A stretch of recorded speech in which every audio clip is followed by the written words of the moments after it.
قال رسول الله صلى الله عليه وسلم من صلى علي واحدة صلى الله عليه عشرة রসুল্লাহ সাল্লাল্লাহু আলাইহি ওয়াসাল্লাম হাদিসের মধ্যে ইরশাদ করছেন, কোনো ব্যক্তি যদি আল্লাহ রসুলের উপর একবার দুরূদ শরীফ পড়ে তো আল্লাহ রাব্বুল আলামিন ওই ব্যক্তির উপরে 10 বার রহমত নাজিল করেন।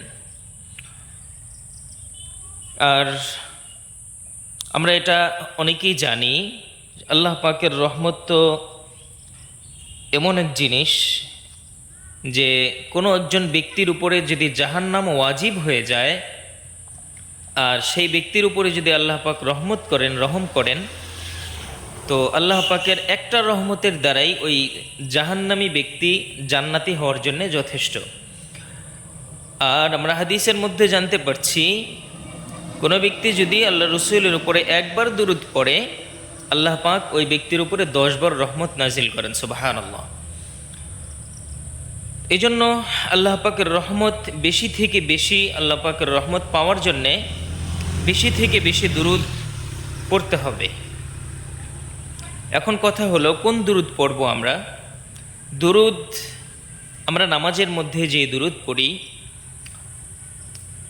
তাশাহুদের পরে বৈঠকের মধ্যে যে দুরূদ আমরা পড়ি, আল্লাহুম্মা সাল্লি আলা মুহাম্মাদিন ওয়া আলা আলি মুহাম্মাদ কামা সাল্লাইতা আলা ইব্রাহিম ওয়া আলা আলি ইব্রাহিম ইন্নাকা হামিদুম মাজিদ, আল্লাহুম্মা বারিক আলা মুহাম্মাদিন ওয়া আলা আলি মুহাম্মাদ কামা বারাকতা আলা ইব্রাহিম ওয়া আলা আলি ইব্রাহিম ইন্নাকা হামিদুম মাজিদ।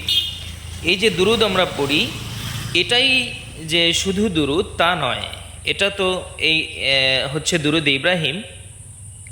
এছাড়াও ছোট ছোট অনেক দুরূদ আছে যে দুরূদগুলো আমরা অল্প সময়ের মধ্যে অনেক বেশি পড়তে পারবো।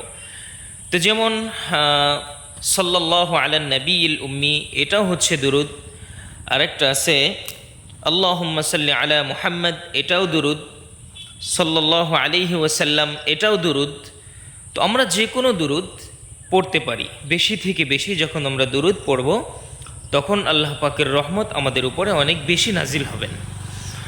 আল্লাহ পাক আমাদের উপরে অনেক বেশি রহমত নাজিল করবে। অন্য হাদিসের মধ্যে রসুল্লাহ সাল্লাল্লাহু আলাইহি ওয়াসাল্লাম ইরশাদ করেছেন, দুরূদের এত বেশি ফজিলত, দুরূদের এত বেশি পাওয়ার, যে কোনো ব্যক্তি যদি সর্বদা দুরূদ পড়ার অভ্যস্ত হয়ে যায়, সবসময় যদি কোনো ব্যক্তি দুরূদের আমল করতে থাকে, তো এই ব্যক্তির জবানটা আল্লাহ পাকের কাছে এত বেশি কবুল হয়ে যায় যে এই ব্যক্তি যখন আল্লাহ পাকের কাছে দোয়া করে, আল্লাহ পাক তখন সাথে সাথেই দোয়াকে কবুল করে নেন। এই জন্য এটাও একটা মর্যাদা যে আমরা যদি দুরূদের আমল সবসময়ের জন্য করতে থাকি, রেগুলারই করতে থাকি, তাহলে ইনশাআল্লাহ এই দুরূদের উসিলায় আমরা আল্লাহ পাকের কাছে এই মর্যাদায় অসীন হতে পারবো, এই মর্যাদায় মর্যাদাবান হতে পারবো। তাহলে প্রিয় ভাই, আসেন ইনশাআল্লাহ আমরা আজকে থেকেই বেশি থেকে বেশি দুরূদের আমল শুরু করে দেই।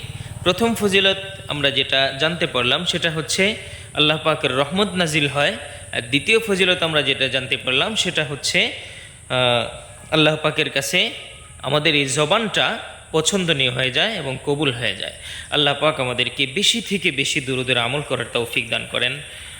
ওয়া আখিরু দাওয়ানা আলহামদুলিল্লাহি রাব্বিল আলামিন। আসসালামু আলাইকুম ওয়া রাহমাতুল্লাহ।